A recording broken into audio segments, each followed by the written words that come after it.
A lesão de SLAP é uma das lesões mais comuns no ombro do atleta, tá? Principalmente atletas que praticam esportes de arremesso. A gente vai entender um pouquinho sobre o raciocínio biomecânico e também o manejo da reabilitação da lesão de SLAP. O porquê que normalmente o SLAP, o labrum é acometido nesses atletas, por que o SLAP acontece e como que a gente vai manusear isso, tá? Já adianto para vocês que não tem como a gente separar o tratamento da lesão do labrum, que é a lesão de SLAP, das lesões do manguito. Normalmente você tem ali uma combinação entre as tendinopatias do manguito, a sobrecarga sobre o labrum e por aí vai, certo? Então, a lesão de SLAP, e aí SLAP significa superior, labrum anteroposterior. Então, é uma lesão que se estende da região superior do labrum, da glenoide, de anterior para posterior, ali na região de cima dele, certo? E um dos principais mecanismos relacionados à lesão de SLAP é o que a gente chama de mecanismo de peel-back. O mecanismo de peel-back é um mecanismo fisiológico do ombro, ele não é patológico, ele não é um problema, certo? Toda vez que qualquer pessoa, eu, você, qualquer um, faça a abdução do ombro associada ao extremo de rotação externa do ombro, você vai ter esse mecanismo de torção aqui, ó, acontecendo no tendão do cabo longo do bíceps. E como vocês vão lembrar lá da anatomia, o tendão do cabo longo do bíceps, ele se insere aqui na região superior do labrum glenoidal e inclusive ele se torna o labrum depois, né? É basicamente uma coisa só ali os dois. Então, o tendão do cabo longo do bíceps, toda vez que você está nessa posição, ó, de extremo de abdução com rotação externa, ele torce no seu próprio eixo e a gente chama isso de mecanismo de peel-back.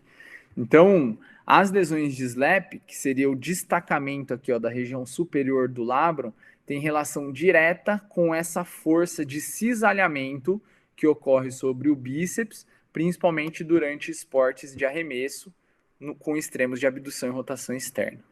Por isso que é uma lesão tão comum em atletas que praticam esportes de arremesso, principalmente se forem atletas que têm a idade um pouquinho mais avançada, porque ao longo da vida é uma região que em esportes de arremesso é muito exigida e acaba recebendo bastante carga e tende a ter um processo degenerativo um pouquinho mais avançado, beleza? Então, o tendão do bíceps, ele é assim, né, retinho. Quando a gente faz extremo de abdução com extremo de rotação externa, ele tende a torcer no seu próprio eixo. Isso é um mecanismo fisiológico. Não tem como a gente mudar isso. Acontece em todo mundo, não é patológico. Ter o peelback não significa que vai existir dor. Da mesma forma que ter uma lesão de labrum ou de SLAP não significa que o seu atleta vai ter dor no ombro, certo? Principalmente de um tempo para cá, onde alguns achados de exames de imagem positivos para a lesão do labrum, né, lesões que condizem com o SLAP, foram encontrados em indivíduos assintomáticos. Então, principalmente indivíduos que tenham um pouco mais de idade, é comum que você tenha degeneração dessa estrutura, porque é uma estrutura muito exigida ao longo da vida, por conta dessa inserção do bíceps ali sobre ele, certo? Então, o tratamento conservador ele vem ganhando força ao longo do tempo, principalmente aí de 2015 para cá, por conta de achados como esse.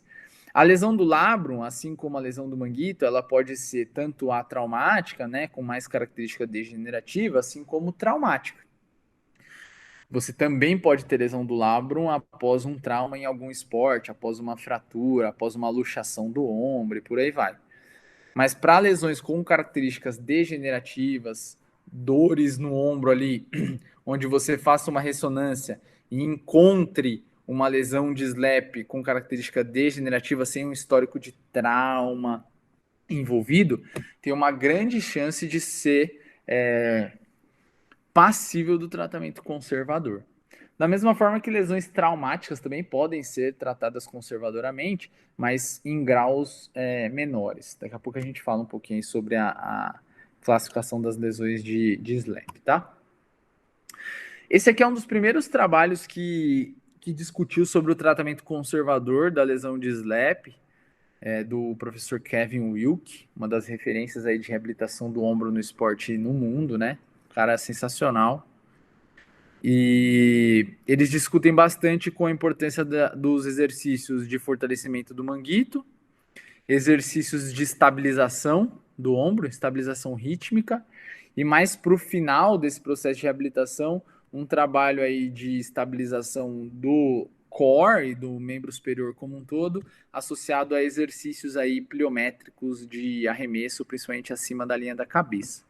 Então a gente vai acabar indo um pouco nessa linha, mas daqui a pouco eu discuto com vocês quais são as estratégias que a gente pode utilizar aí de fortalecimento, de reabilitação, na nossa aula aí de lesão do manguito, que vão ser bem parecidas com a aula de lesão de SLAP. Já que, como eu disse para vocês, a gente não consegue tratar a lesão do labrum em si, certo? Então não tem como separar muito a abordagem que a gente vai ter para uma lesão do manguito para uma lesão de SLAP. A gente não vai se preocupar com a lesão anatômica em si. Simplesmente a única coisa que a gente tem que definir o tratamento conservador é possível? É. Beleza. Qual é a condição que o meu atleta precisa para desempenhar bem o papel dele dentro do esporte dele, em que ele não está conseguindo fazer, ele está sentindo dor para arremessar acima da linha da cabeça? Como que eu vou devolver isso para ele? Tendo o slap ali ou uma lesão de manguito ali, a minha intervenção ela tem que ser baseada no movimento, né? Não no diagnóstico médico em si, no diagnóstico anatômico em si. Então a gente vai acabar avaliando esse atleta como um todo, tá? Mas vamos entender um pouquinho do mecanismo fisiológico aí, biomecânico, do porquê que a lesão de slap é algo comum aí em esportes de arremesso, principalmente relacionado ao mecanismo de peelback, certo? Uma das alterações que tem uma relação grande aí com o ombro de atletas de arremesso é o que a gente chama de GIRD ou GIRD, né? Significa Glenomeral Internal Rotation Deficit. É um déficit de rotação interna do ombro comparado com o lado não dominante. Então, atletas de arremesso, eles tendem a ter menos rotação interna do ombro, do lado em que ele arremessa, certo? Comparado com o lado com que ele não arremessa. Então lembra que eu falei que o normal de rotação interna era 90 graus e de externa era 90 graus? O braço dele devia ficar aqui, ó, na linha da maca para externa e na linha da maca para interna. O que acontece? Atletas de arremesso, eles tendem a ter um ganho de rotação externa e uma diminuição de rotação interna, que é o que a gente chama de GIRD. Essa diminuição de rotação interna e esse ganho de rotação externa tem relação com o espessamento da cápsula posterior, ou seja, a rigidez dos ligamentos na região posterior do ombro, por isso que ele perde rotação interna, que a região posterior ali rígida limita com que o braço dele venha para frente e faça rotação interna. Mas mais importante do que isso até, tem uma relação muito grande com a contratura, o espasmo ali dos músculos do manguito rotador do ombro, principalmente os rotadores externos. Lembra que eu falei para vocês que em arremessos como esse, os rotadores externos do ombro, eles eram muito exigidos para frear o movimento excentricamente, para estabilizar a cabeça do húmero na glenoide por conta das forças de tração.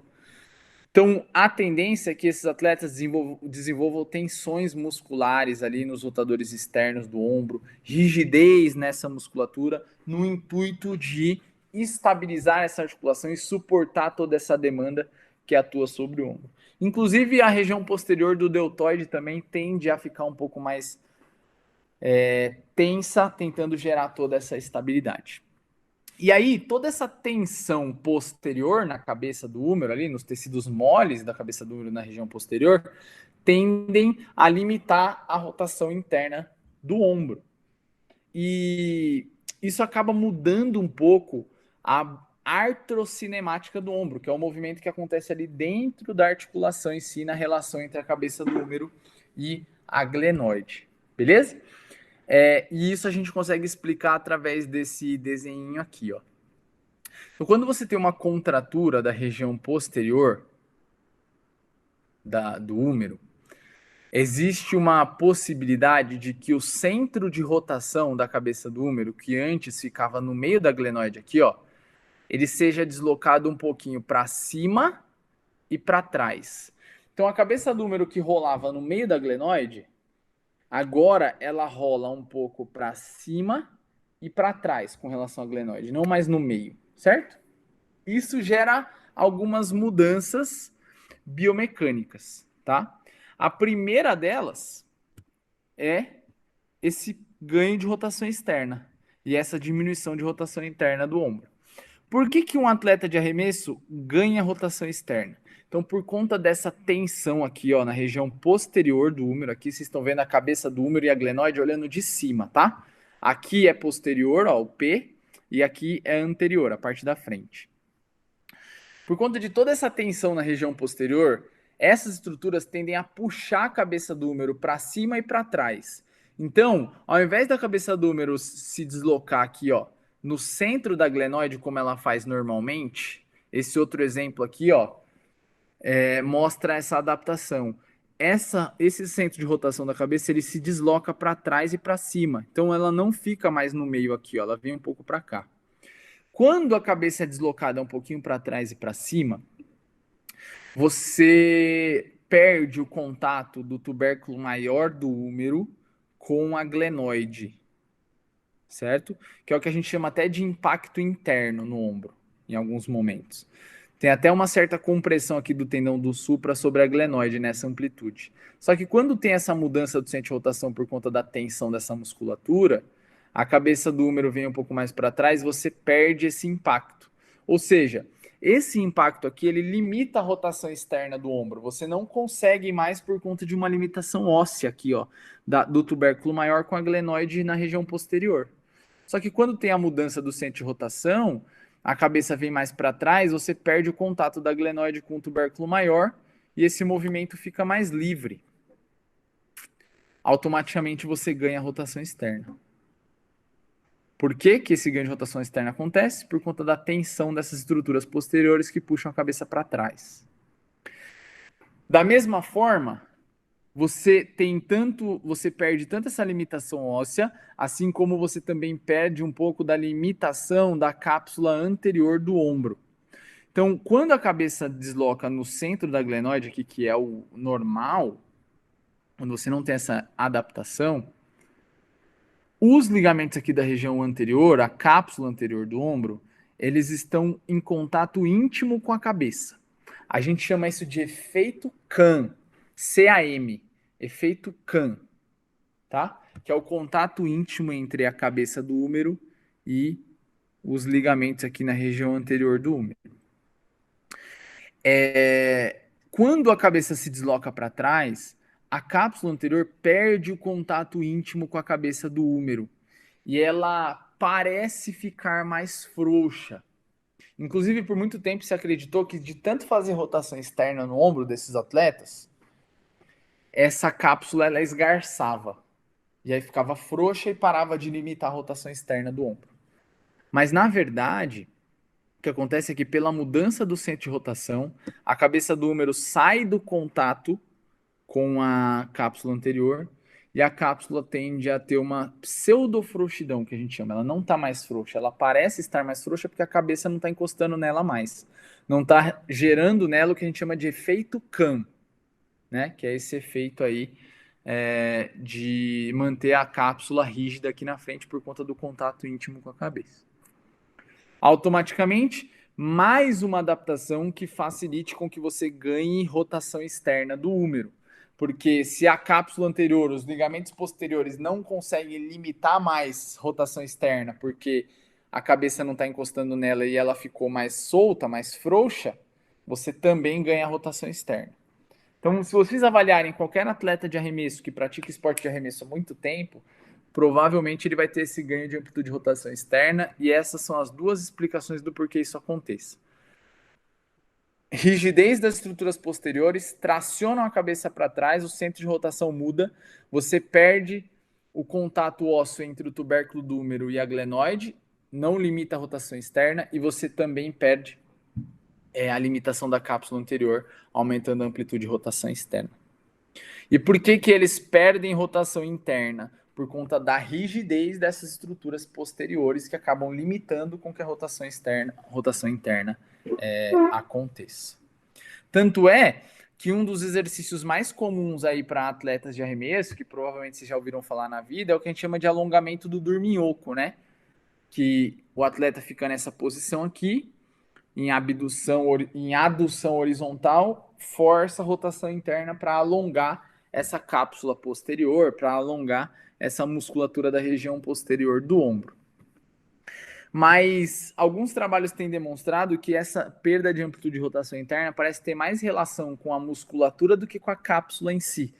Então, exercícios não, né? Técnicas de liberação miofascial, de relaxamento muscular ou de ganho de amplitude de movimento através de contração e relaxamento parecem ser mais interessantes do que o uso do sleeper stretch, tá? Mas de fato tem alguns trabalhos que demonstram isso. É uma estratégia efetiva para ganho de amplitude de rotação interna do ombro do seu atleta, se você quiser fazer isso, certo? Por que eu digo se você quiser fazer isso? A gente precisa melhorar a amplitude de rotação interna de todos os nossos atletas de arremesso? Não precisa e a gente não deve. Por quê? Porque esse ganho de amplitude de rotação externa é importante para eles armazenarem energia e conseguirem dissipar mais energia. Quanto mais ele roda o braço, mais energia ele armazena. Quanto mais energia ele armazena, mais energia ele dissipa. Quanto mais energia ele dissipa, mais forte ele arremessa. Quanto mais forte ele arremessar, mais chance dele fazer um gol, mais chance dele fazer um ponto e por aí vai. Então essas adaptações elas podem ser benéficas em alguns momentos, tá? Na literatura, quando que é considerado um fator de risco para lesão, quando combinado com outras variáveis, como a discinese lá no handball, ou a diminuição de força de rotadores externos. Quando que a gente vai se preocupar com essa mobilidade? Primeiro, quando o seu atleta não conseguir manter 180 graus de amplitude total. O que eu quero dizer com isso? O normal é 90 de externa, não é? Se ele fez 130 de externa e ele fez 50 de interna, eu continuo tendo 180 graus, por exemplo. Tá tudo bem. Pode manter ele assim. Isso não é um problema, certo? Ou quando esse atleta tem uma perda de rotação interna do ombro acima de 25 graus. Então, o normal é 80, né? Por exemplo. Então, ele perde 25 graus comparado com o lado não dominante. O normal é 90, por exemplo, ele perde. Desculpa, o normal é 90. Ele perde 25 graus comparado com o membro contralateral. Também começa a ser um problema. Mas a principal regra que é levada em consideração é a regra dos 180, tá bom? Então, só nesse caso que a gente ia se preocupar em tentar fazer, por exemplo, um exercício como esse.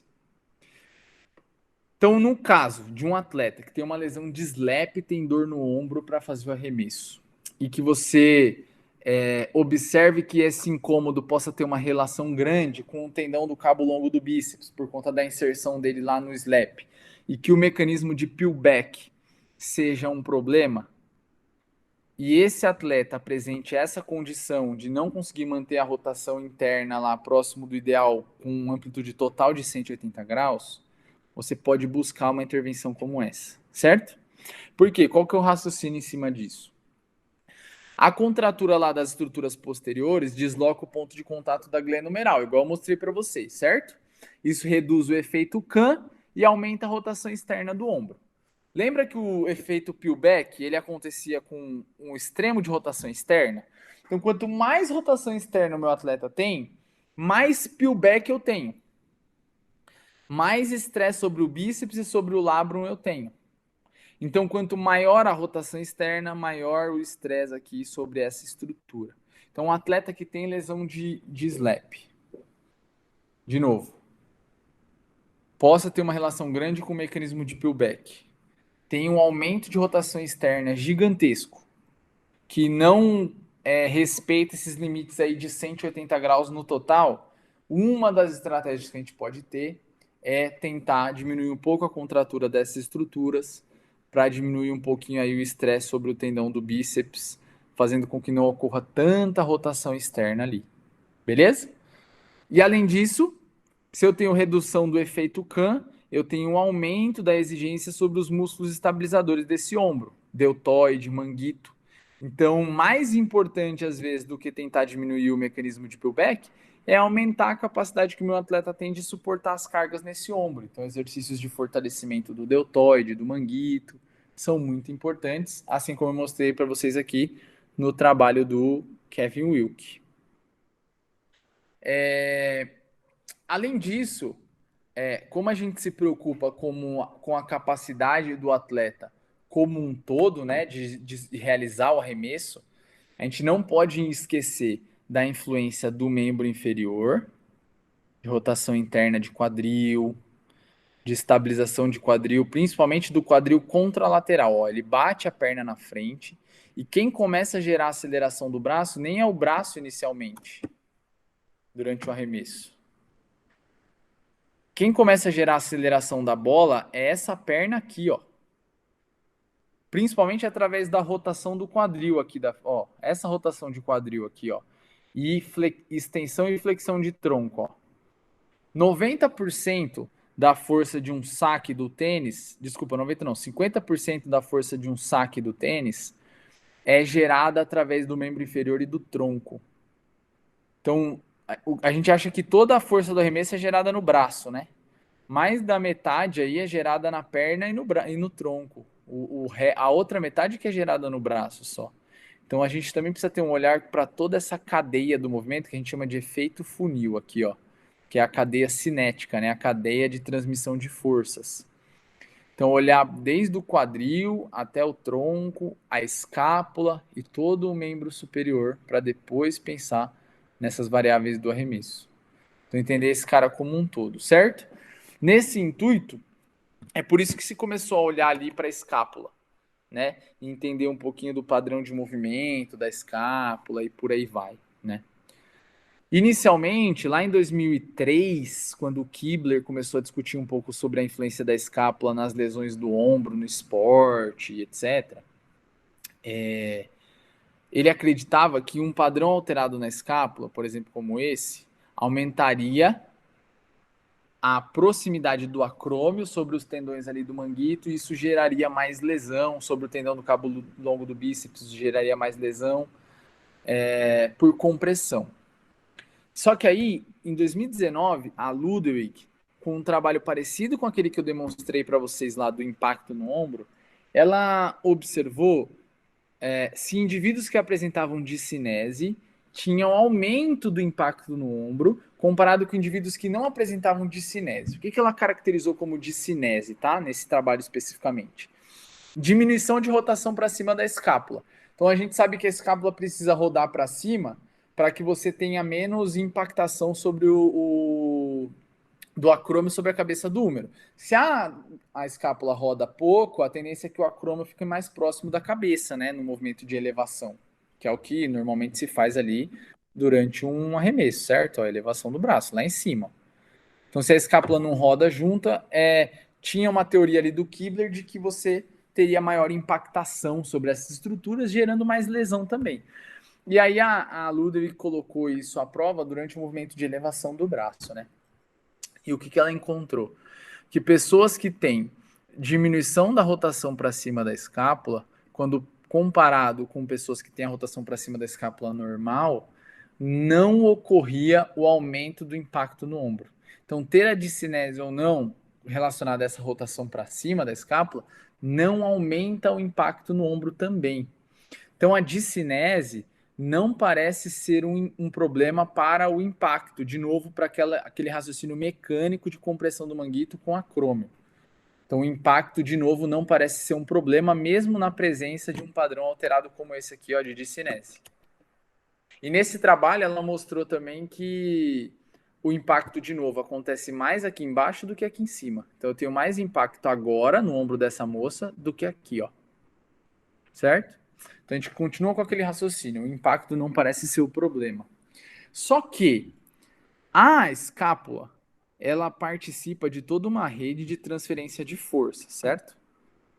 A musculatura que trabalha na escápula, ela faz parte da transferência de força, desde o pé desse cara aqui, que passa pelo quadril, passa pelo tronco, até passar pela escápula, para depois essa carga e essa força ser dissipada lá na bola para ele arremessar.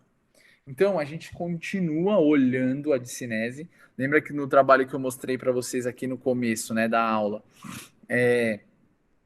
ter discinese escapular associado a ter fraqueza de rotação externa do ombro e diminuição de mobilidade do ombro é um fator de risco para desenvolver lesão no handball. Então a gente continua olhando para a discinese, mas se o seu atleta tem discinese, não quer dizer que ele vai ter mais impacto no ombro. Mas qual a informação que a gente tira? Possivelmente ele tem menor capacidade de dissipar essa força, menor qualidade para dissipar essa força. Então a gente continua trabalhando a musculatura da escápula no intuito de melhorar essa dissipação de cargas, no intuito de melhorar esse suporte de carga e transferência de carga que vai ser realizada para o ombro, já que o movimento da escápula é primordial dentro dos movimentos do arremesso, né? Então aqui eu tenho a escápula, por exemplo, retraída, armazenando energia, assim como o braço está rodando externo para armazenar energia, e na hora de acelerar, de dissipar essa energia, a escápula começa a protrair, abduzir, elevar, para também acelerar o braço e gerar a força do arremesso.